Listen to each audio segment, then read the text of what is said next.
Hey, everybody. So this is a bonus episode. This is about the South Dakota governor, Kristi Noem. She is a contender for VP for Trump.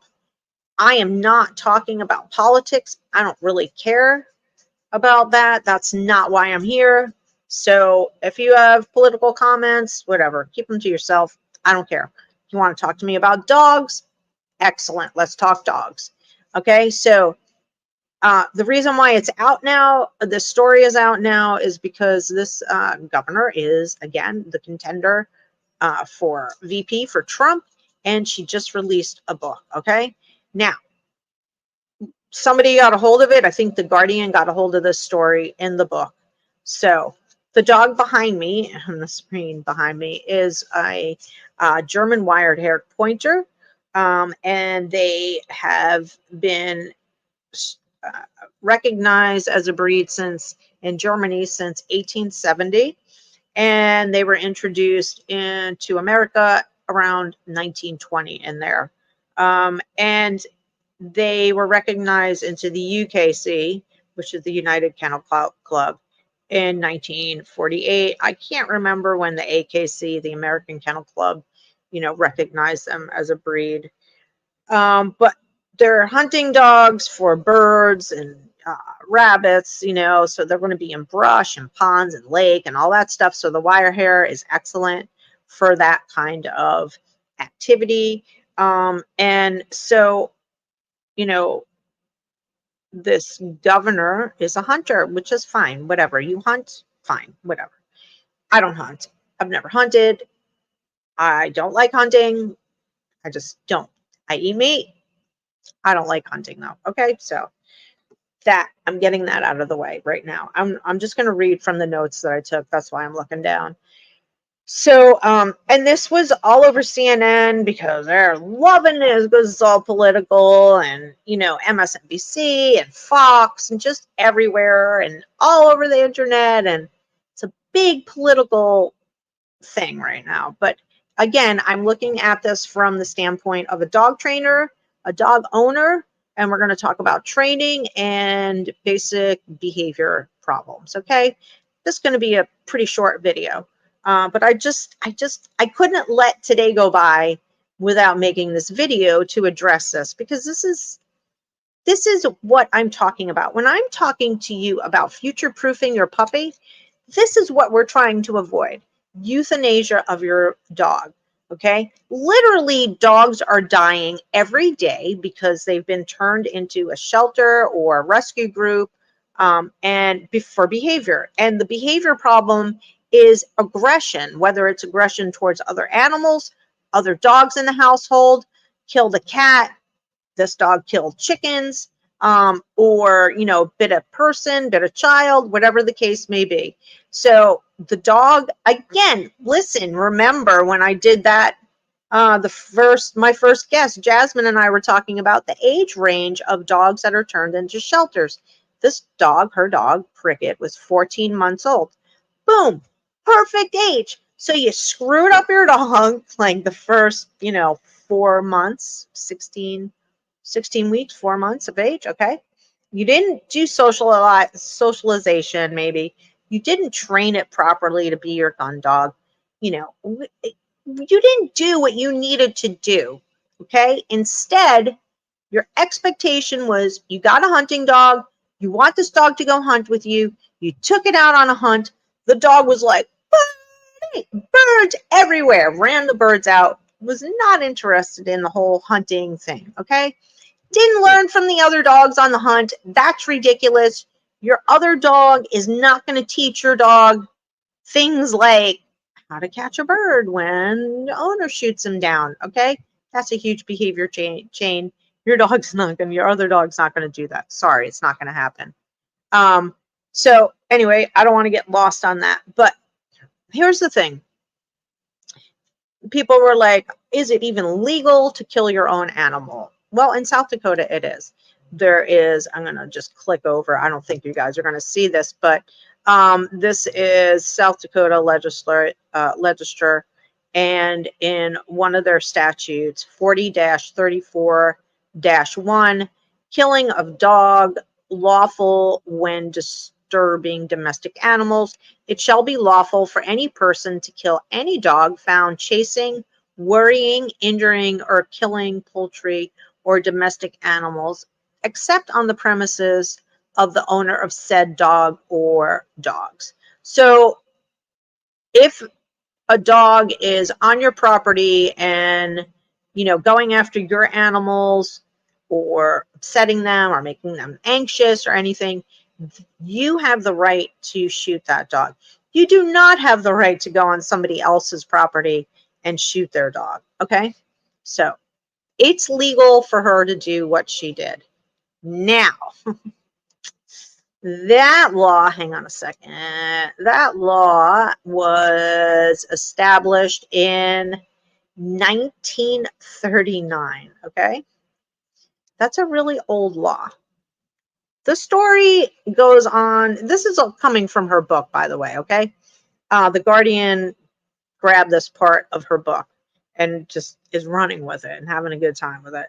But the story continues on that Cricket, like I said, ruined the hunt, had a party, was not a successful hunt. The governor decided, let's use a shock collar on her. Shock collar wasn't working. Duh, of course the shock collar wasn't working. And no, it's not because you didn't know how to use it. It's because punishment doesn't work like that, okay? Especially if you don't know how to use punishment. If you want to use punishment, you better learn how to use it appropriately, period. And then the dog also, and I don't know what the timeline was exactly. I do know that according to her in the book, it happened 20 years ago. And so at one point, Cricket was in her truck with her.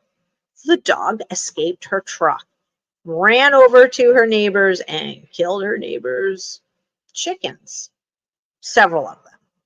She wound up writing a check to the owners of the chickens because they were there, and helped them clean up, the dead chickens.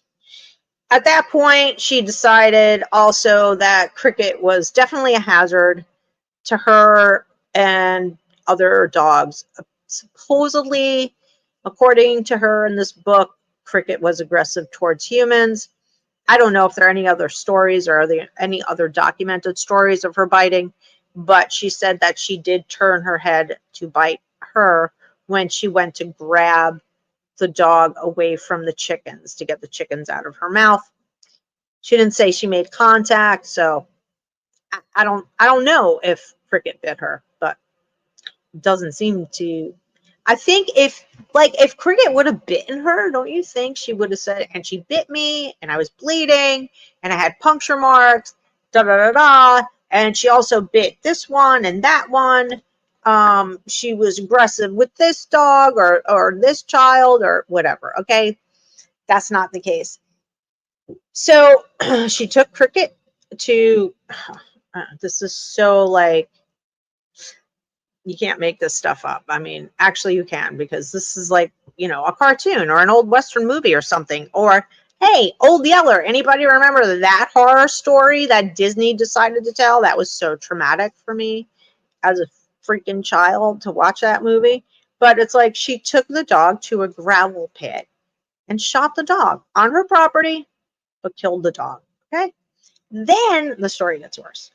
Then they have a goat who is an intact or not neutered male goat who she described as nasty, smelly, disgusting, would charge at the children, knock them over, mess up their clothes. And she decided that the goat had to be killed also. So she took the goat, dragged the goat, as it says, it's what she says in her words, not mine, dragged the goat to the gravel pit, shot the goat, said it survived the wound because it jumped. So in my mind, that means she did shoot the goat, and the goat got injured and got shot, but not a kill shot. So that means the goat was suffering. Okay, great, good job. Anyway, she said she had to go back to her truck, get another shell, and then finish off the goat. So, like, why are we doing this, people? I'm looking at my notes again because I know there's other stuff that I wanted to cover about this. It's like, I mean, here's the thing. Train your puppies. You get a puppy, train the puppy. If you have a dog that is purebred, or even some of the, mutts are pretty hardwired, we can do DNA testing so we can see what the percentages are of certain breeds and dogs. You have a working dog. Your dog needs to work. Does that mean your dog needs to go hunting? No, because your dog sucks at hunting. It proved it. Does that mean you need to kill it? No. I am not against euthanasia if it is a serious behavior problem that you're having with your dog. I am not against it. I am against euthanizing in a manner that is scary and stressful and like so traumatic. Who knows what happened? I can't even. I mean, I can't. It's terrible. It's so sad. But she justified it as it is legal and that is the way it is in farm life. And then it came out that they had to kill 3 horses. I don't know how they killed it. This is life on the farm is what is being put out there. So life on the farm back in the day, I could see people doing this. I really can. Today in 2024, what are you doing? Like, what are you doing? Shooting your freaking dog because it killed chickens, which, oh, by the way, it's a bird dog. Isn't it supposed to do that? It got out of your truck. Whose fault is that? It's not the dog's fault. It's not the dog's fault that it's hardwired to kill and to hunt. Duh. Come on. What expectations do you have? Your expectations of the dog are so damn high, you can't even see it. Your ego got wounded. You got embarrassed. So you decided, I'm going to kill the dog. I'm going to take care of that problem. No, don't do that crazy shit. Don't shock your dog. Don't beat your dog. Certainly don't freaking shoot your dog. If you want to get rid of your dog, be a decent human being and take your dog to the shelter, which I fucking hate, but it's better than shooting them. Call the vet. There are many mobile vets, especially these days, especially after COVID. So much mobile stuff, okay? You have no excuse to do what she did to her dog. None. It is cruel. It is unnecessary. I am so sure there are farmers out there that do this, but I would hope that if you're a farmer, that you have some kind of compassion and ethics to not shoot your animals, like to call the vet out to the farm. If you have a farm, you better have a freaking vet that comes out to your farm, so you don't have to do stupid shit like that. So, I mean, that's the biggest thing. I want to see if there's anything else that I really wanted to talk about. The goat. And she's got kids. The story goes on to the fact that her children were coming home from school after this and were wondering where the dog was. So, I don't know. This is, I write notes before I do my podcast, even though I do go all over God's creation and stuff with you guys. But, some of the notes that I write about this stuff is, if you train your puppy, it's going to prevent death. And it's like, I don't want to be dramatic like that, but why? Why not? Because it's the truth.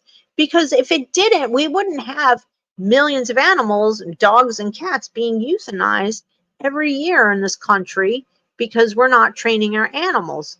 We are not training our animals to live with us and to do what we want them to do. I don't know why. I don't know why the human species is like the least proactive species that I know of. It blows my mind. I've been training dogs for a very long time. I've been around dogs since I was like 4 years old. Okay. There was always animals around. And I just, excuse me, don't understand the mentality that people have in today's information world that we live in. I mean, what a great time to be alive.